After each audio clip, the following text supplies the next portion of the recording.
Lunes at produktibo ang araw ko ngayon dito sa Dubai. Kagabi pa lang, namalansya na ako para sa panayam ko ngayong araw. Nag-review din ako ng mga posibleng sagot sa mga tanong. Hindi pwedeng basta lang. Kailangang handa, hindi lang sa suot, kundi sa isip at puso. Nagset ako ng alarm ng alas 6 ng umaga.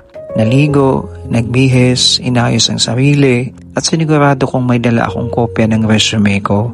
Paglabas ko ng garahe, sakto, hindi pa traffic, tama ang oras ng alis ko. Medyo gloomy ang panahon, malamig-lamig, may ilang bahagi ng daan na nababalutan pa ng ulap.